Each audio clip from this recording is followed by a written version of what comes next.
말씀드렸지요. 오늘 제목에 보시면 타이틀이 달라졌지요. 갈릴리 사역은 갈릴리 사역인데 뭐라고 되어 있죠? 사람들의 관심도 있지만 및 뭐요? 거부. 예. 사람들의 이 이제 거부도 생기게 됩니다. 배척하는 사람들도 생기게 된다라는 거죠. 가버나움 사역이 시작되면서 이제 사람들에게 주목을 받는 예수님이 되십니다. 그러나 관심과 함께 또한 이제 비난의 대상, 정죄의 대상도 되시기 시작하는 기점이 바로 오늘 마가복음에서는 이 2장 18절에서 20절 그리고 3장 초반에 이르는 그 손마른 사람 치유까지 안식일에 이어지게 됩니다. 자, 본문 들어가겠습니다. 마가복음 2장 18절에서 20절 말씀. 큰 제목이 제자들이 금식하지 않는 것에 대해서 비난받다입니다. 근데 제자들이 안식일을 이제 바리새인들이 말하는 서기관들이 말하는 그 제자들이 안식일을 범했다라는데, 근데 희한하게도 그 제자들이 안식일을 범했는데 이 안식일을 범한 제자들에 대한 문제를 가지고 예수님께 나와서 따지는 모습을 볼 수 있지요. 반면에 우리가 지난주에 봤던 우리 그 본문에서 보면은 레위를 부르실 때, 마태를 부르실 때에 왜 죄인들과 먹고 마시느냐고 예수님께 따지지 않고 그 예수님의 제자들에게 묻는 또 모습을 보게 됩니다. 그러니까 어둠의 존재들이 하는 일들, 마귀 사탄이 하는 일들은 자꾸 논쟁하게 만들고 분쟁하게 만들고 하는 일들을 한다라는 거죠. 예수님의 일을 가지고 제자들에게 쫓아가서 시비를 붙이고, 그러니까 그거는 우리 앞선 레위를 부르는 그 일로 그 스승님인 예수님이 왜 죄인들과 세리들과 먹고 마시느냐고 제자들에게 이 종교 지도자들이 물은 건 니네 스승이 저 잘못된 거 아니야, 니들 그렇게 생각하지 않느냐라고 그 도전을 하는 겁니다. 그러니까 제자들로 하여금 스승인 예수 그리스도를 의심케 만들려고 하는 그런 어두움의 마음이 깃들여 있다는 거죠. 오늘도 마찬가지입니다. 제자들이, 유대인들이 봤을 때, 이 바리새인들이 봤을 때 범한 안식일에 대해서 그 이유를 가지고 스승에게, 예수님에게 따지면서 그 제자들을 책망할 것과 또 이 제자들의 그 실수를 또 스승인 그 예수님에게 전가하는 그런 아주 그 두 가지의 악한 모습을 보여주고 있는 것이 이 종교 지도자들의 모습이라는 거죠. 어쨌든 이 영적인 흐름도 여러분 우리가 성경을 보면서 잘 이해하면 좋을 것 같습니다. 자, 제자들에 대해서 예수님은 이러한 그 종교 지도자들에 대한 질문에 대해서, 바리새인에 대한 질문에 대해서 제자들의 입장을 적극적으로 변호해 주십니다.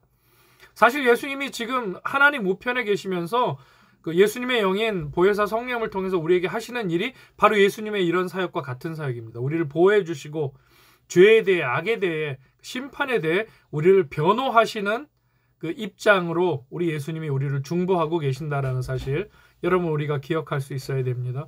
예수님의 공생의 기간에도 예수님은 이 제자들, 당신께서 부르시고 또 사랑하시는 제자들을 이러한 그 바깥에서 들어오려고 하는 그런 어떤 대적과 도전들에 대해서 예수님이 또 적극 방어하시고 변호하시는 모습을 보게 됩니다.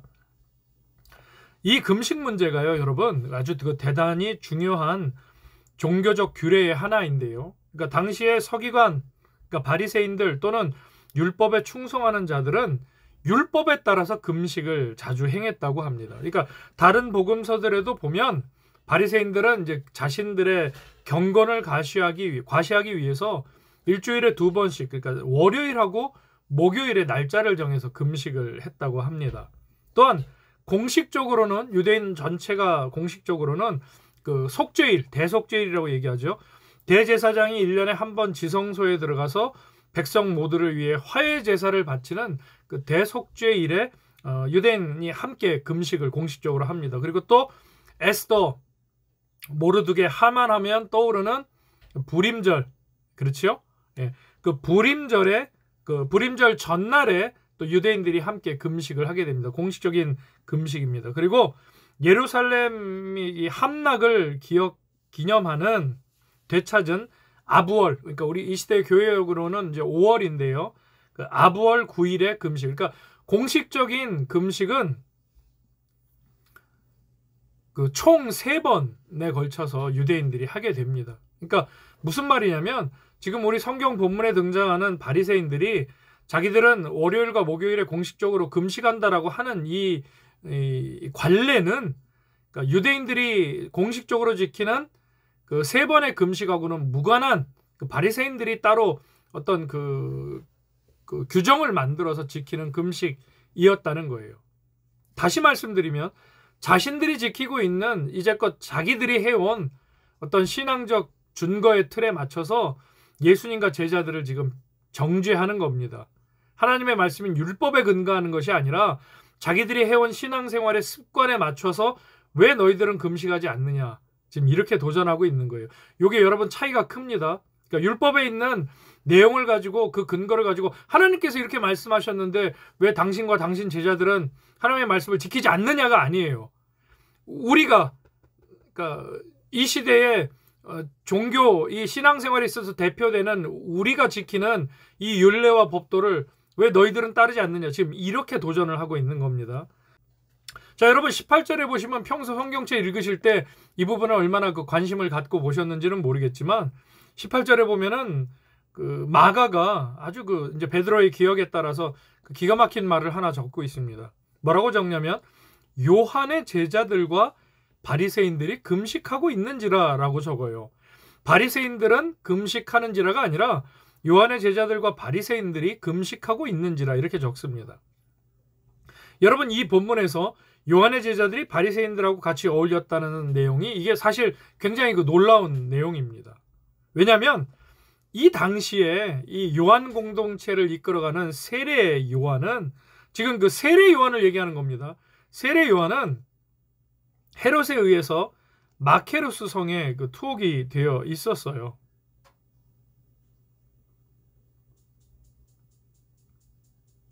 예. 그래서 이 내용에 대해서 주석가들은 그리스도의 영향력이 증가되는 일에, 여러분 잘 들어보십시오. 그러니까 세례 요한이 헤롯에 의해서 마케루스 성에 투옥이 되어 있었는데, 그런데 그 요한의 제자들이 바리새인들하고 함께 금식을 하고 있었다라는 지금 그런 상황인 거예요. 그래서 이 내용에 대해서 성경 주석가들이 이렇게 이야기를 합니다.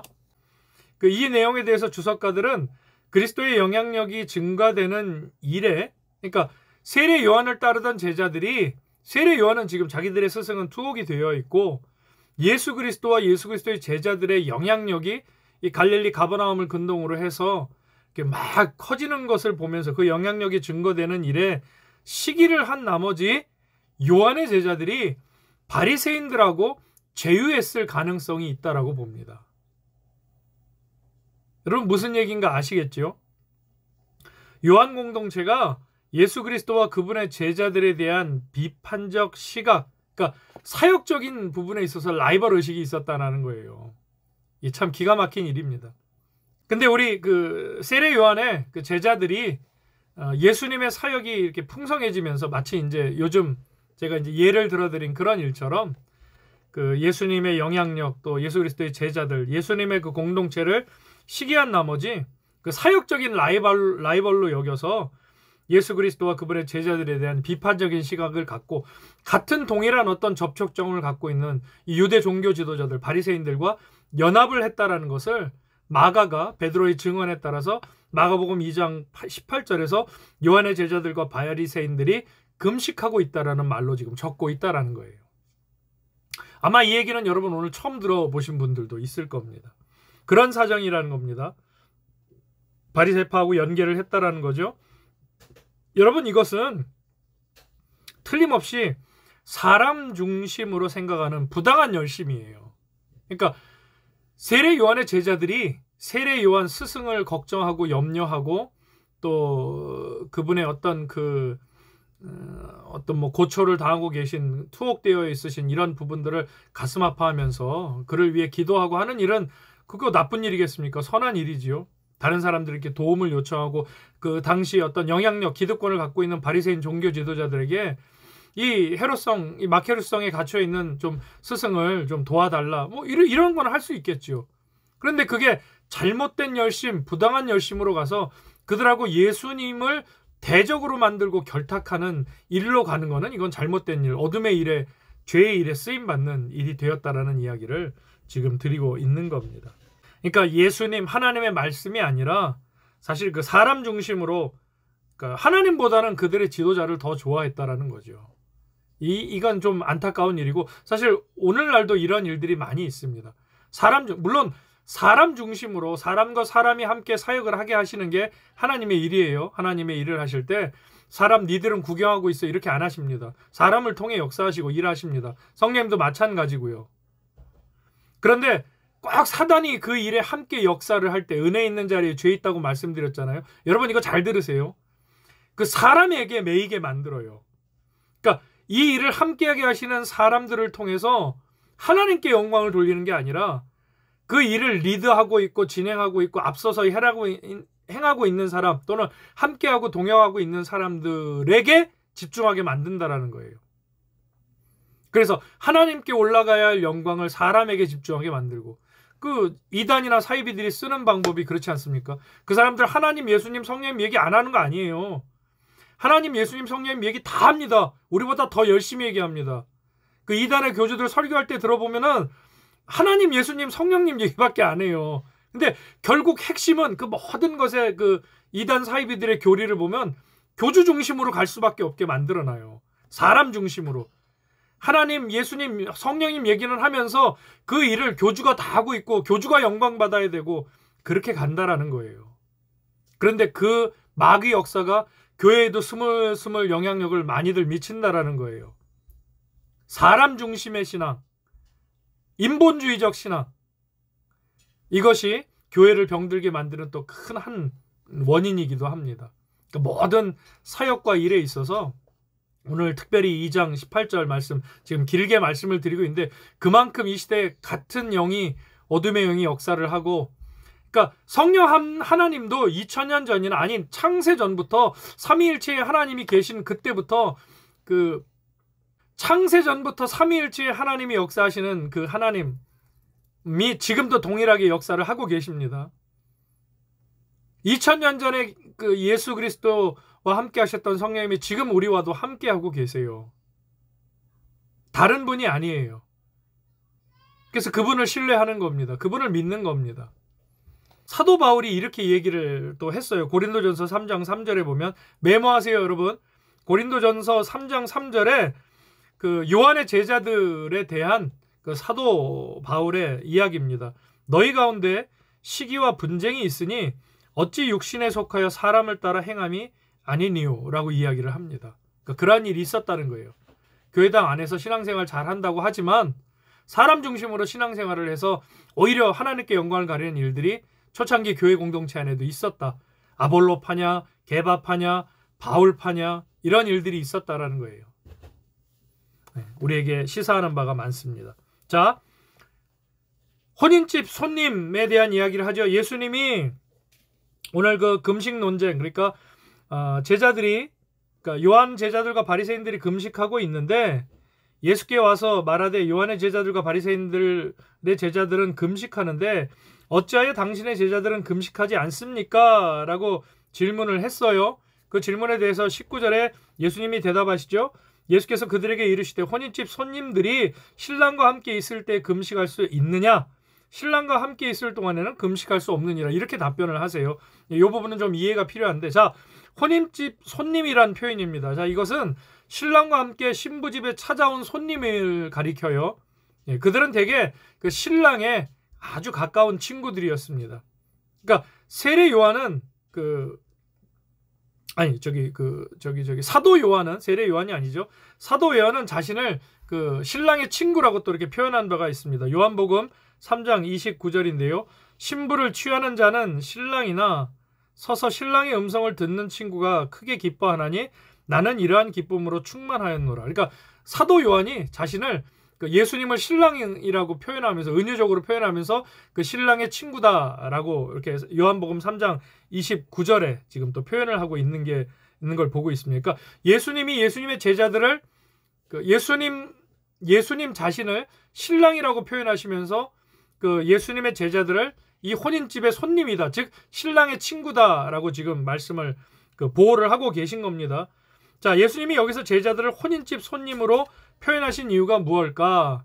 그러니까 신랑의 가장, 그러니까 간단하게 말씀드리면 예수님이 이 혼인집 신랑이시기 때문에 그 신랑의 친구들, 가장 가까운 친구들은 신랑이 누릴 수 있는 일을 함께 누릴 수 있다. 그 기쁨에 함께 참여할 수 있다라는 뜻으로 이 바리새인들의 이 금식 논쟁에 대해서 제자들을 보호하시고 있는 예수님의 모습입니다. 자, 유대인들의 결혼 풍습을 제가 여러분 이거 그 자료로 또 성경 공부 오늘 마치고 올려드릴게요. 알고 계시면 좋을 것 같아요. 그러니까 유대인들의 결혼 풍습이 성경에서 예수님 그 말씀 중에 마태복음에도 누가복음에도 그 나오거든요. 가나의 혼인잔치도 마찬가지고 요한복음도. 그래서 유대인들의 그 결혼 풍습에 대해서 우리가 조금 알면, 선의가 있으면 이 성경 말씀들을 이해하는데 더 큰 도움이 됩니다. 그래서 제가 이 내용은 따로 발췌를 해서 성경 공부 마치고 저희 마가복음 성경 공부 방에다가 단톡방에다 올려놓도록 하겠습니다. 자, 여러 이야기가 있는데요. 그 유대인의 결혼 풍습. 자, 혼인 준비가 끝나면, 그러니까 신부와 살 준비가 신랑이 끝나면 어느 날 밤에 신랑 아버지가 이제 신부를 데려오기 위해서 신랑을 신부 집으로 보내게 되면서 이제 결혼식이 시작하게 됩니다. 그 한밤중에 신랑의 들러리들이 이 뿔라파를 불면서 이제 신랑이 신부를 데리러 왔음을 알려요. 그러니까 유대인의 결혼식은 여러분 저녁에 시작이 됩니다. 그래서 보통 그러니까 총 유대인의 결혼식은 7일이 걸리는데요. 그 이제 결혼식이 굉장히 길죠. 예, 7일간 결혼식을 한다고 해요. 근데 결혼식이 저녁에 시작이 됩니다. 그래서 우리 그 누가복음 12장에 보면 그 마태복음 25장하고 마태복음 25장에 보면 그 열처녀 비유 나오잖아요. 천국 비유 말씀하시면서.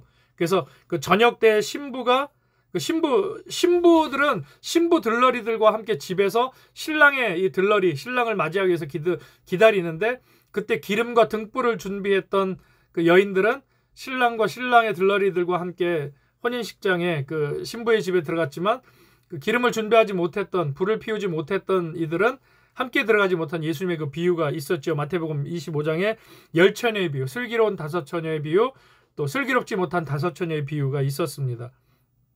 자, 그래서 이렇게 신랑 들러리들이 뿔라파를 불면서 신부 집에 가까이 오게 되면 이제 정신을 차리고 횃불을 준비해서 길을 안내해서 이제 신부의 집으로 들이게 돼요. 그리고 결혼하는 날 당일날은 이제 다음 날이 되겠지요. 결혼식을 올릴 때까지 신랑 신부가 속죄를 받기 위해 금식을 합니다. 그러니까 개인적인 결혼을 앞두고 자기 자신을 하나님 앞에서 이제 정결하게 하는 의식이에요. 하나님 앞에서 내가 이 결혼에 있어서 죄가 있는지를 금식하면서, 그 결혼식 과정 중에 금식이 있어요. 예, 유대인들은.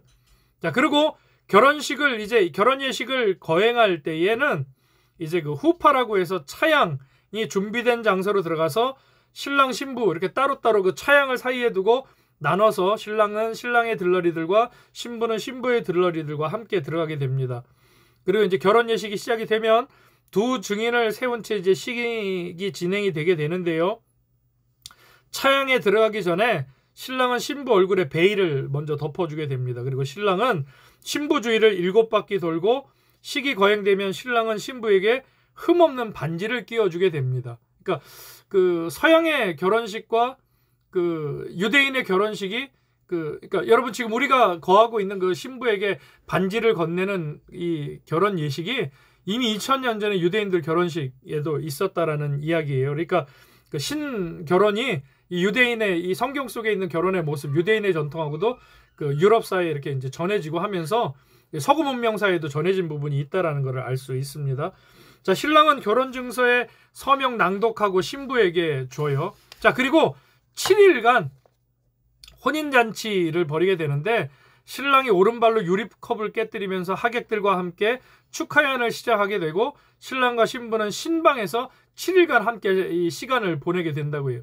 7일 동안 연애가 벌어지게 됩니다. 그러니까 예수님이 그 요한복음 2장에서 가나의 혼인잔치 때 그 혼인잔치는 거의 그 절정에 달은, 그러니까 연회장의 말에 따르면 혼인 예식이 끝날 즈음에는 좋지 않은 포도주를 내는데 라는 표현을 봤을 때는 이 7일의 혼인잔치 중에 거의 마지막 저녁쯤에 아마 이 일이 있었다는 것, 가나의 혼인잔치, 예수님이 어머니 마리아와 제자들과 함께 하셨던 그 혼인잔치가 그 마지막 7일쯤에 거행이 되지 않았을까라는 또 예상을 할 수 있게 됩니다.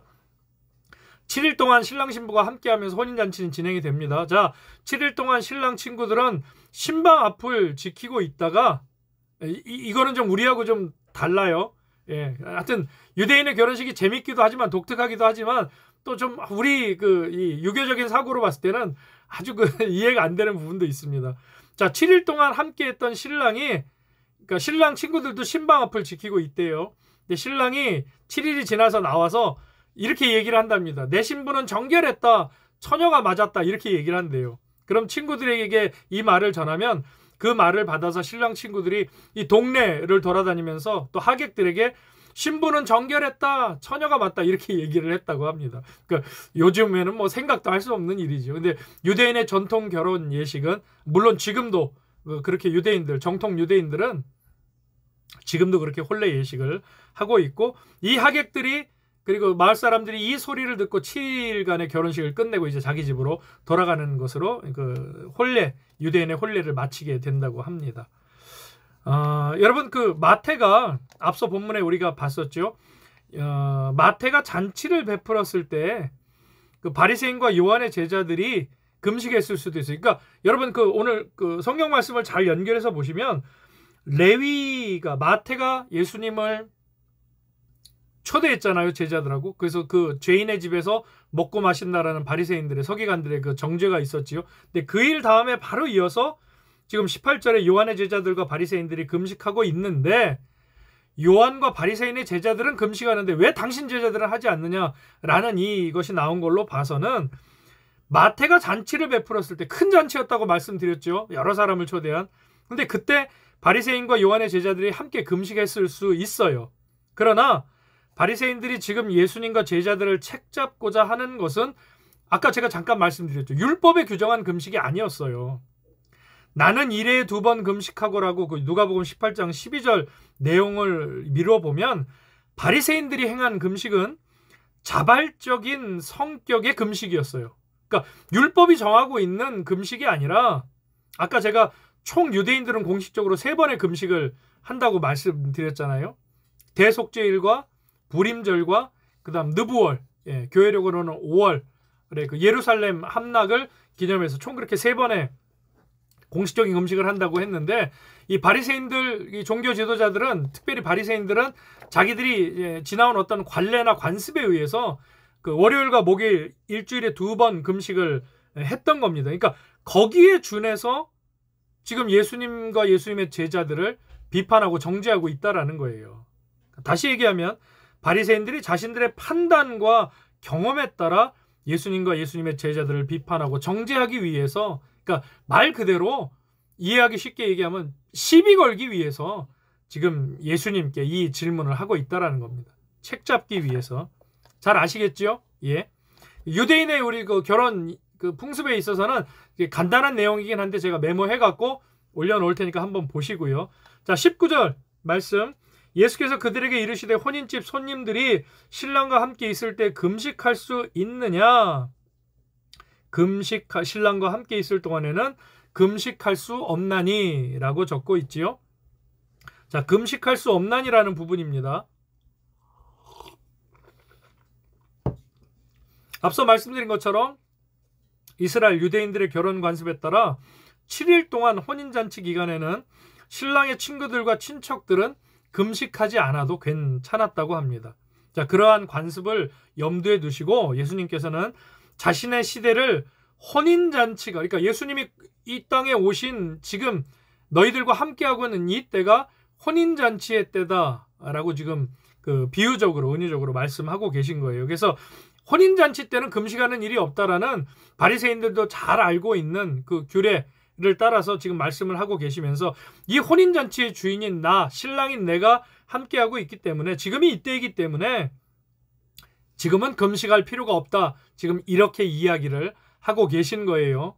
제자들도 그러한 신랑 예수님의 친구이기 때문에, 함께 결혼 예식에 참여한 이들이기 때문에, 중요한 사람들이기 때문에 금식할 필요가 없다, 지금 이렇게 제자들을 변호도 하시면서 예수님의 입장도 말씀을 하고 계신 겁니다.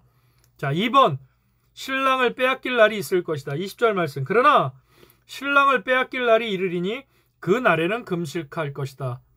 자, 신랑을 빼앗길 날이라는 이 말씀, 마가복음에서 첫 번째로 등장하는 예수님의 죽음에 대한 암시입니다. 그러니까 갑작스런 죽음을 의미해요. 특별히 이 본문에서의 이 신랑을 빼앗길 날이라고 하는 것은 예수님은 장차 오게 될 자신의 죽음에 대해서 생각하셨고, 그리고 틈틈이 제자들에게 또 무리들에게 그 죽음에 대해서 말씀을 해주고 계십니다. 근데 예수님이 십자가에 달리시는 순간까지도, 잡히실 때까지도 이 이야기를 제자들, 심지어 가까이 있는 제자들도 귀담아 듣지 못하고, 여러분 그 이유가 뭐였죠? 예수님이 로마 군병들에게 잡히셨을 때 다 도망간 이유, 그리고 예수님이 십자가를 지셔야 된다, 나는 죽게 될 것이다 라고 했을 때 제자들이나 베드로가 안 됩니다, 말도 안 됩니다, 막 예수님을 혼내가면서 얘기했던 이유가 뭐였어요? 여러분 이제껏 성경 공부 많이 하시면서 들었던 얘기 기억나시죠? 제자들마저도 자기들이 원했던 예수님이 있었어요. 이스라엘의 육신의 왕이 되기를 원했던 마음이 있었다는 거예요. 하나님의 자녀로, 구세주로, 구원해주로, 그리스도로, 메시아로 이 땅에 오신 분이긴 한데, 이 예수님이란 메시아는 인간의 모든 죄를 위해, 내 죄를 위해 십자가에서 죽으신 분이 아니라 우리나라가 지금 이 로마의 압제 가운데 있는데 이 일을 해결하기 위한 메시아로, 그래서 이분이 이스라엘의 왕이 되시고 예루살렘의 왕이 되셔서 우리나라, 우리 민족을 자유케 해주시고 해방케 해주시고, 이 일에 함께 동참한 나나 너나, 그래 우리 제자들, 직계 가까이 있는 사람들, 오른팔들이라고 할 수 있는 너와 우리들에게는 뭔가 한 자리씩 떨어져서 우리도 권세를 누리고 살아가지 않겠느냐라는 착각 속에 제자들마저도 예수님의 이 죽음을 받아들이지 못하고 이해하지 못하고 결국 예수님 잡히시고 십자가에 박히셨을 때, 돌아가셨을 때 뿔뿔이 흩어졌던 얘기 여러분 잘 알고 계시죠? 예. 자, 그런 내용 또 기억하면 좋겠습니다. 예수님의 죽음에 대한 첫 번째 암시라고 우리 20절 말씀 기억하시면 좋겠고요. 자, 16절에 나오는 바리새인은 어떠한 사람인가? 자, 우리가 앞서 봤던 마가복음 2장 16절, 바리새인의 서기관들이 예수께서 죄인 및 세리들과 함께 잡수시는 것을 보고 라고 했던 그 바리새인들에 대한 설명을 좀 드리겠는데요. 아마 아시는 분들도 계실 겁니다. 바리새파라고도 얘기하는데 이 분리주의자들입니다. 그러니까 서기관들이고요. 그 공회 안에서 그 사두개인들, 에세네파, 사두개파, 바리새파 이렇게 세 종파가 그 구약의 토라 율법의 그 모세오경의 하나님을 믿는 사람들인데, 구약의 하나님을 믿는 사람들인데, 그 중에서도 가장 그 열심 당원들에 속하는 사람들이 이 바리새파 사람들이었습니다. 분리주의자라고도 하고요. 유대교의 대표적인 정치 지도자이면서 이 바리새파 사람들은 율법과 구전, 입에서 입으로 전해 내려오는 신앙 그 준수에 아주 철저했던 사람들입니다. 그리고 바리새파 사람들이 이 사두개파와 이렇게 분류가 되는 것은, 이 바리새파 사람들은 인간의 육체의 부활을 믿었습니다. 그리고 구약에 나오고 있는 천사의 존재도 믿었던 사람들이 바리새파입니다. 예수님 당시에 약 한 6천여 명 정도 되는 바리새파 이 인원들이 그 당시에 있었다고 하는데, 이들의 특징은 예수님이 바리새인들을 향해서 굉장히 혹독한 그 책망을 많이 하세요. 사복음서에 보면. 왜냐하면 그들은 아주 그 분리적인 태도, 나와 남이 그 다름이 아니라 틀림에 대해서 아주 그렇게 판단하고 정죄하는 일에 적극적이었던 사람입니다. 여러분 그 잘 아시죠? 나와 너와의 다름을 인정하는 것과 틀림을 인정하는 것은 이게 전혀 입장 차이가 다릅니다. 다름을 인정하는 것은 그 사람을 인정해 주는 일이에요. 그러니까 나는 이런데 너는 이렇구나, 우리가 이렇게 다르구나 라고 하는 겁니다. 긍정적으로 호의를 베푸는 일이죠. 선대하는 일입니다. 그러나 틀리다고 하는 것은 정죄하고 판단하는 일이에요. 나는 이런데 너는 그렇구나, 너와 나는 틀려, 그거는 이제 선을 긋는 거예요. 그럼 선을 긋는다는 게 무슨 뜻이에요? 이 시대에는 적이에요, 적. 근데 교회 안에 그러지요. 다름을 인정하지 않고 다름이 아니라 틀림으로 봐요.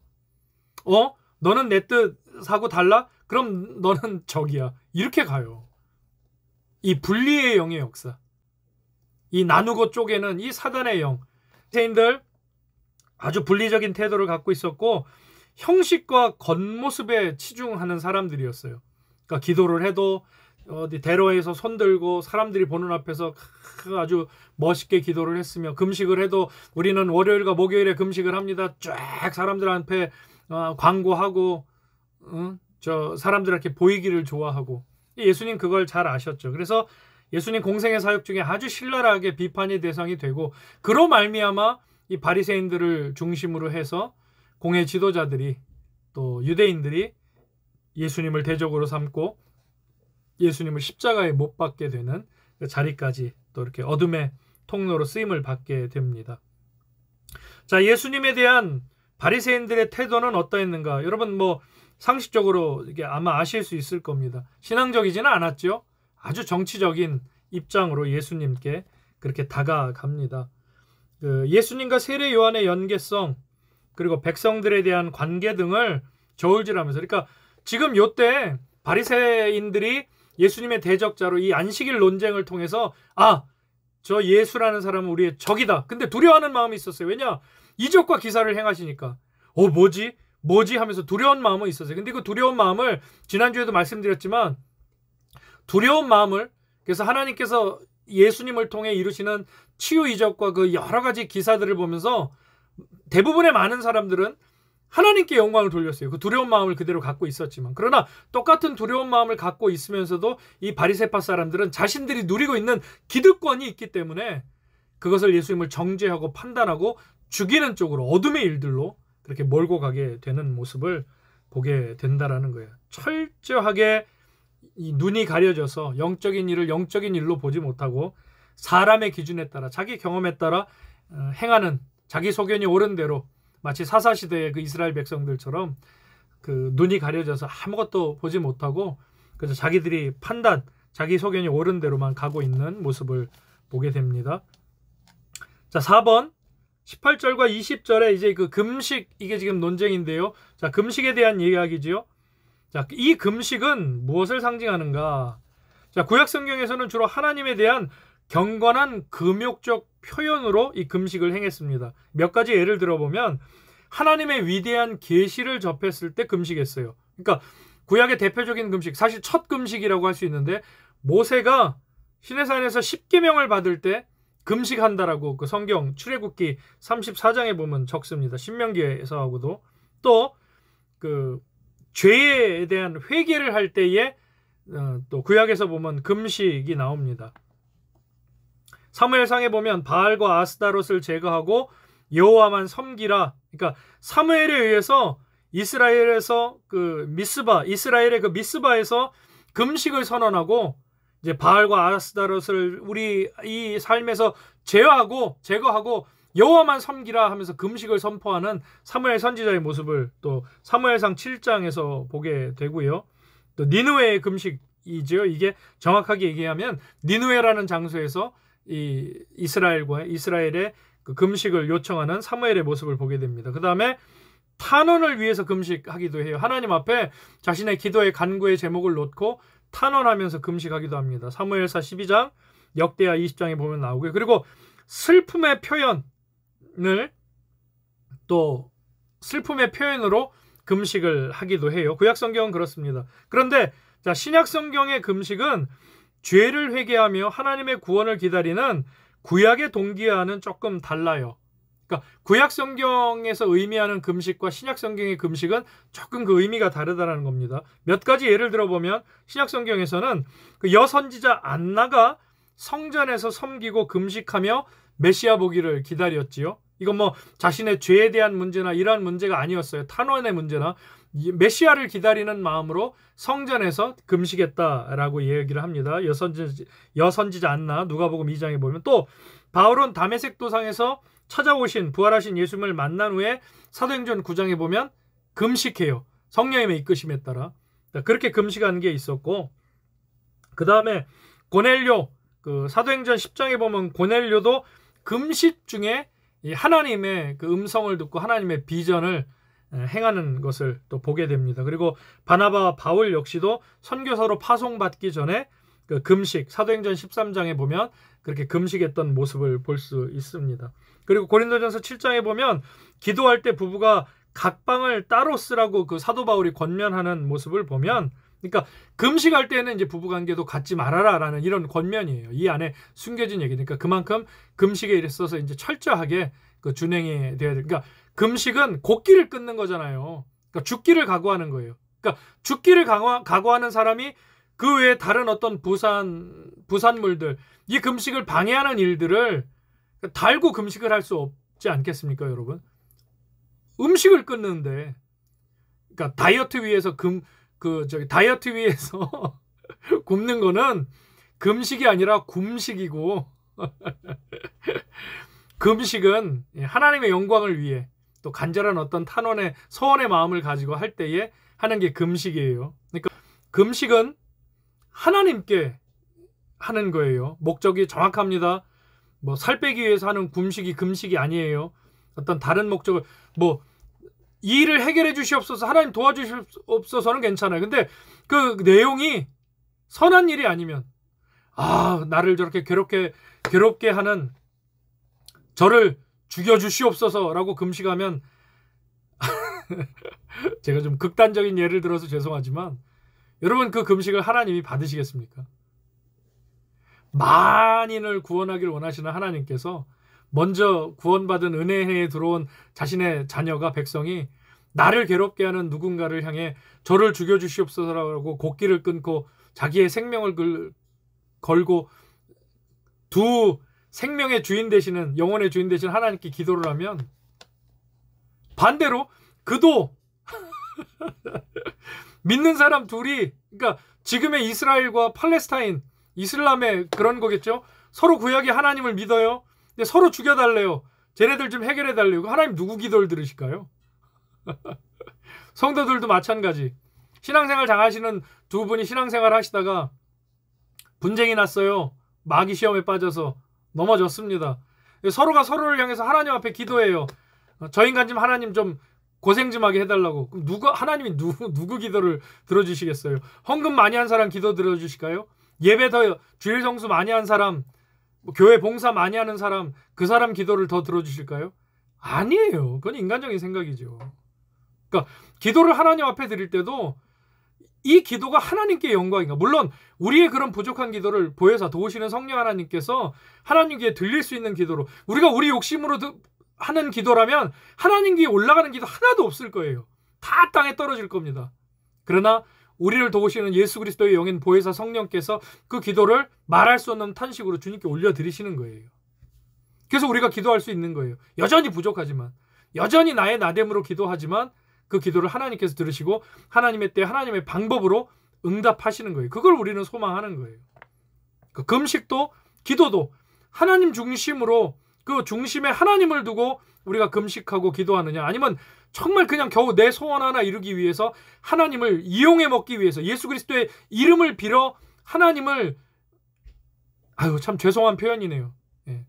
하나님을 이용해 먹으려고 하는 기도인지를 잘 생각해 볼 수 있어야 됩니다. 자, 바리새인들이 그런 사람들이었다라는 거예요. 철저하게 겉모습에 치중하는 사람들, 눈이 가려져 있는 사람들. 그리고 금식. 자, 신약 성경은 그 안나 성전에서 금식하며 메시아 보기를 기다렸고, 바울, 고넬료, 바나바, 바울 다 말씀드렸습니다. 자, 바리새인의 위선적 금식 말고도 제가 지금 잘못된 금식에 대해서 말씀을 드렸잖아요. 근데 성경에도 여러분 잘못된 금식, 잘못된 방향의 기도가 있는 것처럼 잘못된 금식도 있었어요. 그게 뭐였냐면 역시 바리새인들입니다. 예루살렘의 유대인들이 이 바리새인 중에 바리새인이었고 가말리알의 문화였고 베냐민 지파였고, 그러니까 사울 그러면 아주 바리새인들끼리도 그 아주 자랑스러워하는 사람 중에 한 사람이었는데, 이 사람이 예수 그리스도의 제자가 돼서 복음을 전하기 시작하니까 대적자 중에 대적자가 된 거예요. 예수님의 제자들은 예수님처럼 십자가에 못도 박히게 하고 막 고소하고 송사해서 로마에서 유대 땅에서 순교하고 돌에 맞아 죽고 이런 일들이 있어서 하나둘 사라져 가는데, 뜻밖의 이 예수님의 제자의 제자들, 또 예수님이 직접 찾아가셔서 부르니 사도 바울 같은 자들이, 바울의 제자들이, 또 예수 그리스도의 제자의 제자들, 속죄제자들이 성령의 역사 속에서 막 복음을 전하고 다니니까 이 바울마저도 죽여야 되겠다라는 그러한 생각을 유대인들이 갖게 되면서 사도행전 23장에 보면 아마 아시는 분들이 있을 거예요. 예루살렘의 유대인들 중에는 그게 몇 대가 되든 그게 내 자식의 자식이 되든 하나님 앞에, 그러니까 구약의 하나님이죠. 자신들이 믿는 그 하나님께 바울을 죽일 때까지 우리는 금식하겠습니다라고 서원 기도를 하고 금식을 했던 사람들, 그런 유대인들이 있었대요. 그럼 이 기도는 바른 금식인가요? 아니라는 거예요. 이런 금식, 이런 기도는 잘못된 것이라는 것 여러분 꼭 기억하시기 바랍니다. 자, 종교적인 경건마저도 얼마든지 죄의 이 바리새인들을 통해서 우리에게 예시해 주시는 거예요. 종교적인 경건마저도 잘못된 방향이 되면 얼마든지 죄로 악용이 될 수 있다라는 사실입니다. 기본적으로 다시 말씀드려요. 주님의 일을 하기 위한 금식이 바른 금식이에요. 주님의 인도함을 받기 위한 금식이 바른 금식입니다. 주님 이렇게 역사해 주세요가 아니라 주님 어떻게 역사하시든 그 역사를 따라가겠습니다. 제가 그 의지를 갖겠습니다. 라고 하는 금식이 바른 금식이에요. 여러분 이거 꼭 기억하시기 바랍니다. 그리고 금식, 곡기를 끊는다는 의미는 내가 우상 삼은 것을 철저하게 끊어낸다는 영적인 의미도 담겨 있어요. 금식한다라는 것은 여러분 특별히 올 한 해도 이제 고난주간에도 우리가 한 끼씩 그렇게 교구별로 다 돌아가면서 금식하면서 그 고난주간에 드렸던 우리 그 금식 헌금을 익산시를 통해서 또 아주 그 필요한 분들에게 하나님이 인도해 주셔서 이제 그 전달을 하게 되는데요. 마찬가지로 이 금식을 한다라는 것은 영적으로 봤을 때 내가 우상 삼았던 것을 끊어내고 절제한다라는 의미도 담겨 있습니다. 여러분 이 부분도 꼭 기억하시기 바랍니다. 11시 3분인데요. 조금 남았는데 이제 뒷부분 21절에서 22절 내용 남았는데요. 예, 좀 속도 내서 마치도록 하겠습니다. 자, 20절 말씀 보시면 신랑을 빼앗길 날이 이르리니 그날에는 금식할 것이니라 라는 말씀이 있어요. 이제 그때가 되면 애곡해라, 슬퍼해라, 금식할 날이 있을 거다. 예수님이 자신의 죽음을 말씀하시면서 신랑을 빼앗기는 날, 예수님이 십자가에 못 박혀서 돌아가시는 날이 있을 것이니 그날에는 금식하라, 슬퍼하라고 말씀하세요. 그리고 뒤에 질문이 있죠. 이제 묵상해야 될 내용입니다. 저와 여러분은 그리스도인으로서의 유일한 참된 슬픔이 그리스도와 헤어지는, 예수님하고 헤어지는 것이 우리에게 얼마나 슬픔으로 다가오는가라는 그 질문을 드리고 있는 겁니다. 그러니까 교회당 오면 교회당만 와서 예수님을 만나나요? 그렇지 않죠? 예배를 통해 영과 진리로 예수님을, 우리가 하나님을, 성령님을 만나지만 그렇게 일주일에 단 한 번만 교회당 나오고 두세 번 새벽 제단까지 하셔도 그렇게 한시적으로 만나는 주님이 아니라 우리 삶 속에서 이미 예수 그리스도로 이 도래한 하나님의 나라 가운데서 우리가 매일매일 삶 속에 성령님을 통해 예수님을 만나야 하지 않겠습니까? 그러니까 그 예수님을 매일매일의 삶 속에서 만나고 있는 분들은 이 그리스도와 헤어진다라는 이 느낌이 아마 없으실지도 몰라요. 매일 예수님으로 충만해 사시는 분들은.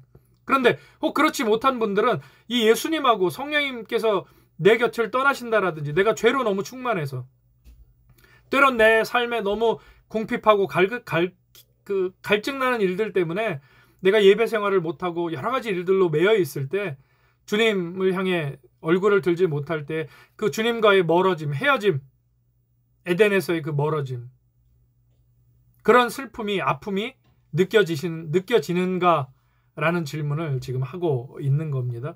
이것은 우리가 같이 묵상해 보면 좋겠습니다. 자, 마가복음 2장 21절에서 22절 말씀, 23절, 28절인데요. 속도를 좀 내보겠습니다. 생배조각, 이것은 손질하지 않은 옷감, 새로 짠 옷감을 비유로 말씀하시는 겁니다. 그러니까 예수님의 이 말씀은 유대교회, 그러니까 계속 이어지는 거예요. 지금 그 바리새인들의 금신 논쟁, 그 비판과 정죄에 있어서 예수님이 지금 이 바리새인들에 대한 그 패러다임 시프트, 그 의식의 어떤 전환, 신앙적인 전환을 지금 말씀해 주려고 하시는 겁니다. 그러니까 이 생배 조각의 이야기는, 생배는 메모하세요, 여러분. 이 생배는 복음을 뜻합니다. 그리고 낡은 옷이라고 표현하는 이것은 율법을 뜻하는 얘기입니다. 그러니까 생배 조각은 복음을, 그 다음에 낡은 옷, 이라고 표현된 것은 율법을 뜻합니다. 자, 22절, 새 포도주를 낡은 가죽 부대에 넣는 자가 없나니. 포도주 부대. 자, 옛날에는 가죽 부대에다가 포도주를 담아서 보관했어요. 가죽은 대개 염소 가죽으로 만들었다고 하고요. 자, 그런데 생배 조각을 낡은 옷에 붙이면 그것이 젖을 때 옷이 줄어들면서 이렇게, 그러니까 물이 불면, 이렇게 불어나면 불잖아요, 천이. 근데 이제 새 천을 그 헌 곳에다가 대어서 생배 조각을 붙여놓으면은 물 때문에 불면서 부력 때문에 터진다. 그 부분이 터진다라고 지금 아주 상식적인, 그 당시 유대인들이 삶 속에서 잘 이해할 수 있는 아주 그 적절한 예화로 지금 예수님이 이 복음에 대해서, 그러니까 복음과 율법에 대해서 이 구분을 하시면서 유대인들에게 그 지금 그 일깨워주기 위해서 말씀을 하시는 거예요. 새 포도주를 넣은 가죽 부대에 넣어서 보관하면 발효가 될 때 생기는 가스로 인해서 낡은 가죽 부대가 터져 버리게 된다라는 거죠. 그러니까 그런 낡은 가죽 부대에 생배 조각을 붙여 놓고 거기다가 포도주를 부으면 마찬가지로 그 부분이 터져 나온다라는 겁니다. 그러니까 낡은 가죽 부대는 아직 발효 중에 있는 새 포도주를 담기에는 적당하지 못하다는 거예요. 왜냐하면 만일 그렇게 했을 경우 그 발효 작용에 의해서 낡은 가죽 부대는 터져버리고 결국 포도주와 가죽 부대 모두를 잃어버리는 손실이 되게 될 것이라는 거예요. 예수님께서는 이와 같이 아주 적당한 비유를 들어서 옛날에 율법적인 의식과 그것에 매여 살아가고 있는 바리새인들과 또 복음으로 인한 영적 자유를 혼합하려는 것, 요거 아주 중요한 내용이에요. 그러니까 옛날에 그 신앙의 관습과 습관과, 그러니까 구습이라고 성경이 표현하는, 그러니까 믿음에 좋은 경험이 아닙니다.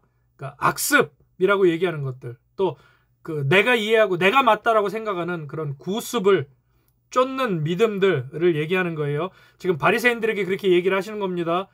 율법에 매여서 진정한 하나님의 사랑, 지금 눈앞에 있는 하나님을 알아보지 못하는 이 바리새인들에게 그 율법에 매인 눈을 열어주기 위해서 지금 말씀하시는 거예요. 다시 말씀드릴게요.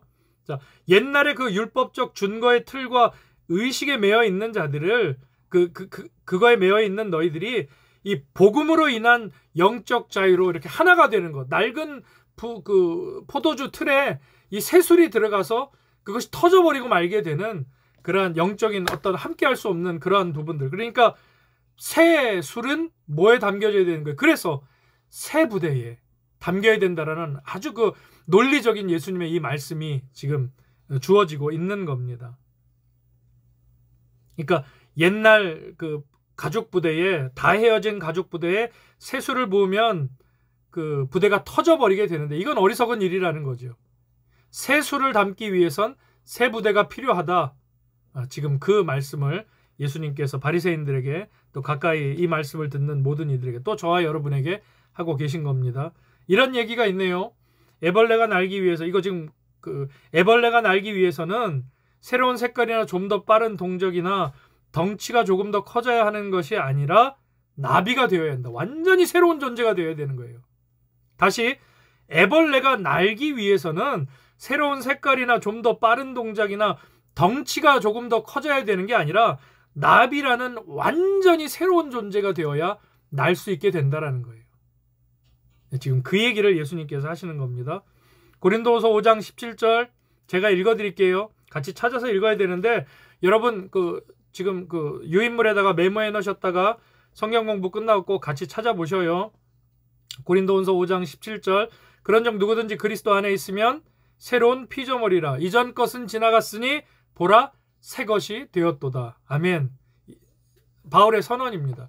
성령의 감동에 휩싸인 바울의 복음에 대한 선언이에요. 예수 그리스도로 말미암아 새 것이 되었도다. 이전 것은 지나갔도다 하는 이 선언의 말씀입니다. 저와 여러분에게도 이 말씀이 동일하게 주어진 줄로 믿습니다.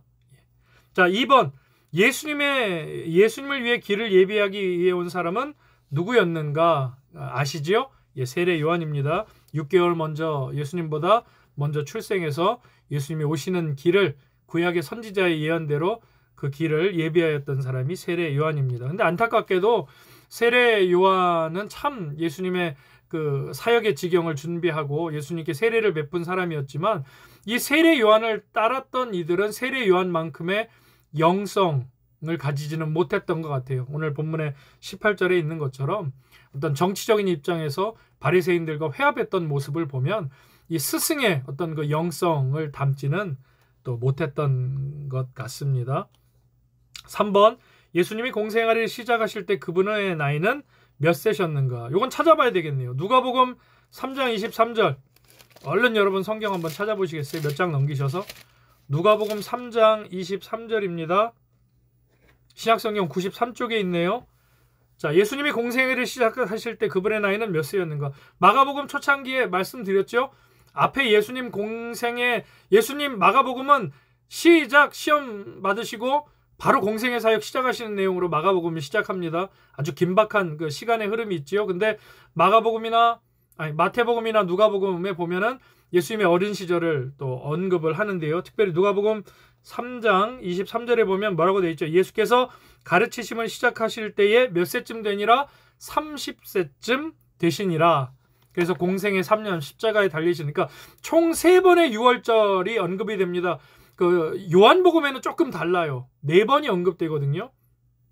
요거는 제가 그 6월절 사역 예수님 예루살렘 입성 때 설명을 드리겠습니다. 왜 마테마가 누가복음하고 그러니까 공관복음이라고 얘기하는 것은 마테마가 누가복음이고요.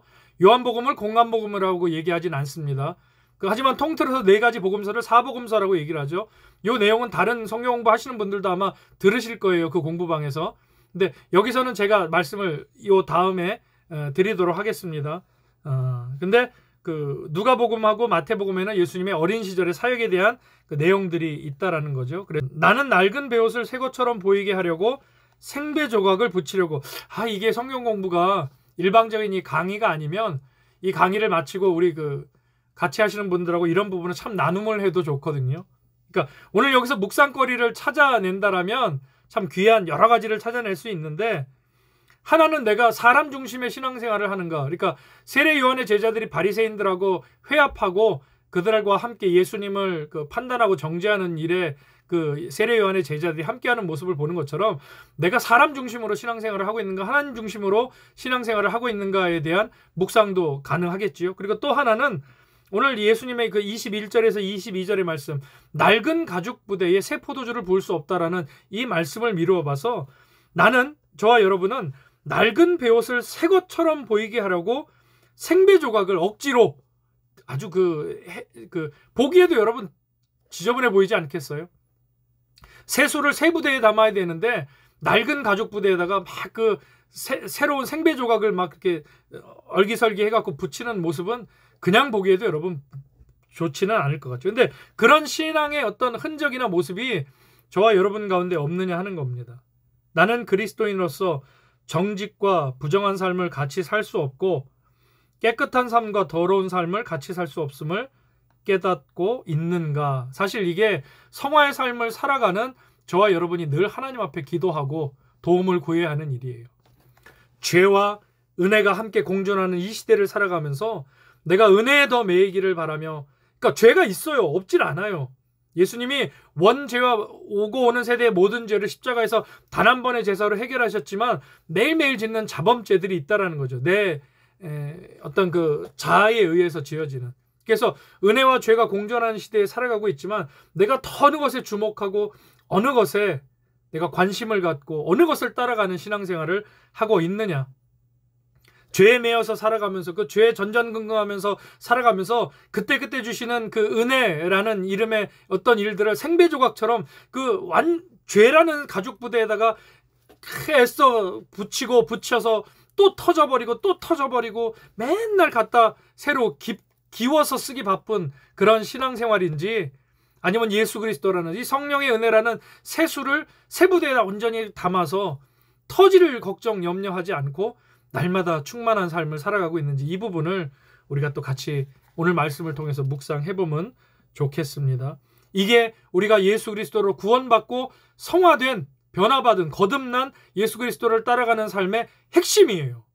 죄와 은혜가 공존하는 삶 속에서 무엇에 더 주목하며 무엇을 따라가느냐. 이 부분 우리가 꼭 생각해 보면 좋겠습니다. 자, 마가복음 2장 23절에서 28절 본문은 길지만 그 내용은 앞서서 계속 이어지는 내용입니다. 안식일에 그 밀 이삭을 잘라 먹는 일로 인해서 이제 고소를 당하게 되세요. 1번 제자들이 밀밭 사이로 지나가면서 이삭을 자르자마자 바리새인들이 예수님께 말했다. 24절에 뭐라고 하죠? 예수께 말하되 보시오 저들이 어찌하여 안식일에 하지 못할 일을 하나이까 그렇게 얘기를 하죠. 자, 이것은 바리새인들이 예수님과 그의 제자들에게 어떤 태도를 가지고 있었다는 것을 보여주는가.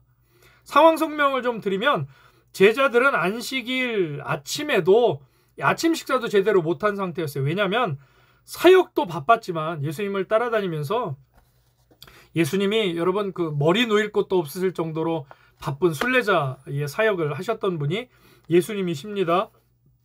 갈릴리 바다를 건너갈 때 잠깐씩 그 고물에서 뉘어 주무실 정도로 분주하시고 바쁘셨던 게 예수님의 사역이었어요. 그 예수님을 동행하고 함께 거들고 그 조력하는 제자들은 또 뭐 편하게 지내고 했겠습니까? 예수님 따라다니기 바쁜데. 그러니까 밥 못 먹는 일을 않고 사람들한테 똑같이 손가락질 받고 또 영광도 같이 받았겠지만 그런 어려운 상황 가운데 있었다라는 거예요. 근데 예수님과 함께해서 아침을 못 먹을 정도로 바빴다는 거는 사역도 바빴지만 이 예수님의 말씀, 영의 양식을 먹느라 육의 양식의 갈증을 잊을 정도로 이 예수님의 말씀이 정말 달고 꿀송이 같았다라는 거예요. 이 육신의 위가 꼬르륵 하는 것을 못 느낄 정도로 예수님의 말씀이 달고 달았다는 거예요. 이 영의 충만함을 안겨주었다라는 거죠. 모든 예배 때 듣는 말씀들이 성령님의 역사로 우리의 영을 채우는 귀한 하나님의 양식들이 될 수 있기를 주님의 이름으로 축복합니다. 하여튼 저도 제가 하나님 앞에는 성도예요. 성도들 앞에서는 주의 종이지만 하나님 앞에는 똑같은 그리스도인 성도입니다. 그래서 늘 모든 예배 때마다 말씀을 사모합니다. 간절히 그 말씀이 내 삶을 지배하고 내 삶을 조명해 주기를 간절히 기도합니다. 그런 소망이 우리에게 같이 있었으면 좋겠는데요. 자, 그러다가 말씀을 들을 때는 말씀으로 채워지니까 배고픔을 못 느끼다가 이동할 때는 이제 육의 배고픔이 꼬르륵 하면서 느껴졌다라는 거죠. 그래서 밀 이삭을 가다가 이렇게 거두어서 손으로 드르륵 아실까요? 혹시 농사를 지으시는 분들도 아시겠죠. 그 밀 이삭이 이렇게 있잖아요. 뭐 쌀도 마찬가지고 보리도 마찬가지. 그래서 손으로 이렇게 긁어서 그걸 입에다 넣고 먹었던 겁니다. 근데 이를 본 바리새인들이 그날이 안식일이었어요. 안식일에 이삭을 자르는 것이 수확하는 것만큼이나 심한 육체적 노동이므로 너희들은 불법을 행했다라고 지금 정죄하면서 판단하면서 예수님께 제가 말씀드렸죠. 이 일을 범한 건 제자들인데 누구한테 지금 따져요? 예수님께 따진다는 거예요. 그러니까 둘 사이를 자꾸 이간질을 시키려는 그런 그 어둠의 영의 역사가 이 바리새인들을 통해서 지금 계속 되고 있어요. 자, 그래서 바리새인들은 어찌하여 저희가 안식일에 하지 못할 일을 하나이까? 여러분 나눠드린 유인물의 그 그림 보이시죠? 어떤 상황인지 그림만 봐도 아실 것 같죠? 제가 일부러 지금 그 유인물에 그 본문에 해당되는 그림들을 넣고 있어요. 어떻게든 조금이라도 여러분들이 성경 본문을 좀 잘 이해하시고 좀 접촉점을 가지셨으면 해서 이렇게 그림을 넣고 있습니다. 기도해 주세요. 점점 업그레이드가 더 되면 좋겠습니다. 자, 그렇게 지금 그런 상황입니다. 그림 속에 있는 어찌 이런 일을 할 수 있습니까? 안식일에 이렇게 질문을 했던 거죠. 자, 만일 그리스도의 제자들이 금지된 일을 한다면 그리스도에게도 나쁜 영향이 미칠 겁니다. 그러니까 제자들도 그거 알 거예요. 이게 그 율법을 어기고 나쁜 일이라면 우리 스승에게 폐가 될 것이다라는 것을 제자들도 알았을 거예요. 근데 주목할 만한 것은 바리새인들이 그리스도가 잘못했다고 생각했을 때 그의 제자들에게 말했고, 제가 얘기 드렸죠.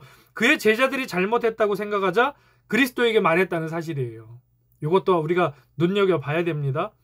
그 예수님께서 그런 제자들을 위해서 변호하시지요. 그래서 그 변호하시는 방법이 두 가지가 있는데, 하나는 어떤 예를 통해서 제자들을 변호하십니다. 또 하나는 논쟁을 통해서 변호를 하시는데요. 자, 지금 오늘 본문에서는 예수님이 다윗의 예를 드십니다. 구약 성경에. 그래서 다윗이 진설병을 먹었던 일이 제자들이 이삭을 딴 것에 어울리는 좋은 선례가 됨을 말씀하시면서 이 일을 그 제자들 입장에서 설명을 해 주시지요. 물론 아까 그 세리 마태 때부터 또 이 결혼식에 그 금식하지 않는 제자들이 금식하지 않는 내용들에 있어서 계속 지금 그 변론과 변호를 해 주시는 겁니다. 근데 제자들을 위해서 하시는 일이기도 하지만 하나님 나라의 안목과 하나님 나라의 일들을 이 율법에 갇혀 살아가고 있는 바리새인들의 눈을 띄워주시기 위한 예수님의 방법도 지금 말씀하고 계신 거예요. 그러면서 예수님이 너희가 읽지 못했느냐? 너희들이 가지고 있는 성경에 있는 말씀인데 왜 너희들은 깨닫지 못했느냐라고 하면서 오히려 반문하시죠. 예수님이 참 기가 막히세요. 예수님이 이 바리새인들의 아주 그 영적인 도전, 그 책망하기 위한 질문들에 그 이제 우리가 성경을 여러분 공부하시다 보면 아실 텐데 예수님의 이 대응 방법이 있어요. 질문은 질문으로, 역질문으로 대응을 하십니다. 그래서 스스로 자기들이 대답을 하게 만들어요. 예수님이 일일이 다 대답하시지 않습니다. 아주 기가 막힌 방법을 쓰세요.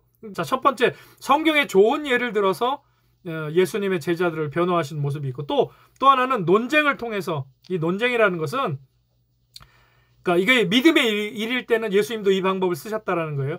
바리새인들에게 제자들이 이삭을 딴 일을 이해시키기 위해서 예수님은 그들로 하여금 안식일의 주인이 누구냐. 그러니까 이거는 성경적이고 바리새인들의 눈을 띄워주기 위한 예수님의 이 하나님의 말씀이기 때문에 하나님이신 예수님의 말씀이기 때문에 안식일의 주인이 누구냐라는 분명한 이 주제를 가지고 그 바리새인들과 논쟁을 하시는 방법으로도 또 이 일을 설명하시기도 합니다. 2절 이삭을 자르는 것은 추수하는 것입니다.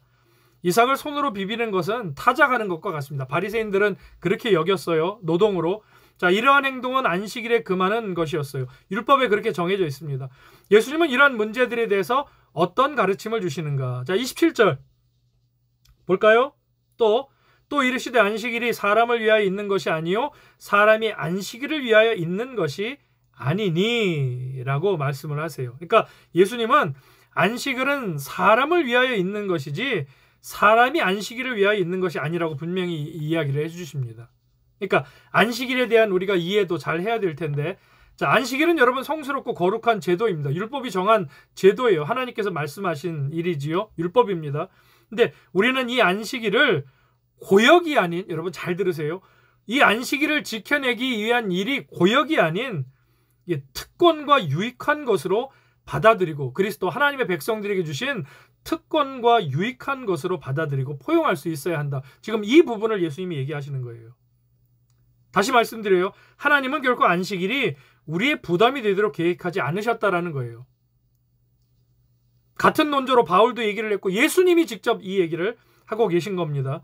자, 인간은 하나님을 위하여 그에게 영광을 돌리고 그분에게 영광을 돌리고 또 그분을 섬기도록 창조되었지 안식일을 위해 창조된 것은 아니라는 거예요. 그러니까 그 안식일의 주인 되시는 예수님이 지금 너희들 앞에 있기 때문에 이 일은 나로 인해 가능하여진다라고 지금 말씀하고 계신 거예요. 바리새인은 겨우 미리삭을 잘라먹는 율법을 범한 일로 예수님과 제자들을 책망하기를 원했지만 예수님은 그 눈을 더 키워주셔서 이 모든 일을 가능케 하는 이 주인, 이 날의 주인인 내가 너희들 앞에 있다라고 지금 말씀해주고 계신 겁니다. 뭐 전혀 안목의 차이가 다르지요. 크기의 차이가 다릅니다. 우문, 현답, 우리 그 사자성어에 있는 지금 뭐 전형적인 그 상황인 겁니다. 하나님은 안식일이 우리에게 유익이 되도록 계획하셨어요. 하나님께서 인간을 위하여 안식일을 두셨습니다. 그리고 하나님은 우리의 영혼에 더 큰 관심을 가지고 계신 분이세요. 그러니까 안식일은 오직 그날이 경건한 날, 즉 하나님과 교제를 나누고 또 하나님께 찬양 드리며 감사하는 날이 되도록 안식하는 날로 만드셨다라는 거예요. 그러니까 주일날 일을 하느냐 안 하느냐는 이 말씀에 있어서 어떤 것이 더 귀한 것이냐. 율법적인 어떤 준거의 틀에서 이 바리새인들이 매였던 것처럼 우리도 그렇게 매이지 않기를 바라시는 것이 바로 이 주님의 말씀이라는 것을 여러분 꼭 기억하시기를 바랍니다. 자, 3번입니다. 4번은 출애굽기 20장 8절에서 11절 안식일에 관한 말씀을 적어보러 했는데 여러분 꼭 적으시길 바라고요. 예수님이 28절에서 인자는 안식일의 주인이니라 하시니 말씀의 뜻은 무엇인가? 계속 말씀드렸어요. 예수님의 가르침은 안식일은 사람에게 축복이지 짐이 아니라고 말씀을 하시는 겁니다. 자, 그것은 사람에게 무엇을 강요하기 위해 빼앗은 날이 아니라 하나님께서 사람에게 긍휼로 베푸신 날이라는 거예요. 그의 백성들을 위해 하나님이 주신 쉼의 날이고 그 날의 주인은 바로 예수님이시며 그 예수님을 믿고 함께하는 그 우리들에게도 그 날을 주님께서 선한 의도로 허락해 주셨다. 그러니까 구약의 율법이 정하는 토요일 안식일과 예수님이 부활하신 기념한 그 날을 주일을 지켜서, 그러니까 영적 안식일이 주일이다 라고 표현하는 건 틀린 건 아니에요. 또 뭐 과한 해석이다라고 할 수도 있겠지만, 그러나 이 안식일을, 구약의 안식일의 의미를 주일하고 연결시켜서 억지로 짜맞힐 필요는 없는 겁니다, 여러분. 다시 정리할게요. 우리는 예수 그리스도께서 금요일에 십자가에 달리시고 저녁에 사흘 뒤에 부활하신 주님이 부활하신 주일을 기념하여 지켜 초대교회 때처럼 그분의 말씀을 묵상하고 그분의 말씀으로 예배를 드리고 있는 겁니다. 성부 하나님께 예배를 드리고 있는 겁니다. 그러나 구약의 율법 유대인들은 7일, 그러니까 엿새를 일하고 7일 날 이 안식일의 이야기를 사실 제가 요 앞전에 한번 언제 드리려고 했는데 요거 다시 한번 정리해 드릴게요. 토요일로 지킵니다, 유대인에. 그래서 그 제7일 안식일교나 그 이단 토요일을 안식일로 지키는 그 우리의 주일 개념으로 지키는 곳들은 이제 우리가 잘못하고 있다 이제 이렇게 얘기를 하지요. 그러니까 아주 그 전형적인 바리새인 신앙을 가지고 있는 거예요. 예수님이 직접 이렇게 말씀을 해주셨는데도, 안식일의 그러한 의미에 대해서 풀어주셨는데도, 직접 말씀을 해주셨는데도 그 구약의 모세, 아니 구약의 하나님만, 그 구약의 말씀으로 믿고 있는 겁니다. 그러니까 이런 부분들 여러분 잘 오늘 성경 공부를 통해서 안식일의 주인은 누구다? 인자다. 예수님이시다. 이 핵심을 오늘 잘 기억하시면 좋겠습니다. 최종적으로 정리하면, 오늘 긴 시간 공부하셔서 감사하고요. 마무리하면서 정리하면, 오늘 이 마가복음 2장 18절부터 이제 3장을 시작으로 해서 예수님의 이 안식일 논쟁, 제자들과 예수님에 대한 바리새인들의 이 정죄와 판단으로 이제 그 대적들이 생겨나기 시작하는 내용들이 이제 3장부터 시작되게 됩니다. 그래서 예수님 공생의 사역 가운데 늘 이 긴장감, 은혜와 죄와 이 마귀의 시험과 40일 광야 후에 예수님께 도전했던 사단의 시험이 그날로 끝나고, 여러분 끝난 게 아니에요. 마태복음과 누가복음에 보면 잠시 떠나더라 라고 얘기를 해요. 공생의 사역 가운데 예수님의 제자들을 통해서 예수님에게 직접 그 겟세마네의 기도 같은 때는 또 얼마나 강하게 역사를 합니까? 죽음을 앞두고 있는 그날 밤에. 그래서 죄와 은혜가 함께하고 예수님의 사역 가운데 그 성령의 역사와 죄의 역사가 같이 이렇게 움직이면서 사람들을 마음을 동역해 하고 제자들의 마음을 왔다 갔다 하게 만들고, 그러나 늘 중심은 예수 그리스도께서 지켜나가시는 하나님께 영광, 솔리데오 그라티아, 솔리데오, 오직 하나님께 영광, 그거 하나 붙잡고 가시는 예수님의 모습을 우리가 이제 앞으로 공부에서도 계속 보게 됩니다. 자, 너무들 수고 많으셨습니다. 오늘 긴 시간 좋은 토요일 오후 되시고요. 내일 반갑게 성전에서 뵙겠습니다. 감사합니다. 마치겠습니다.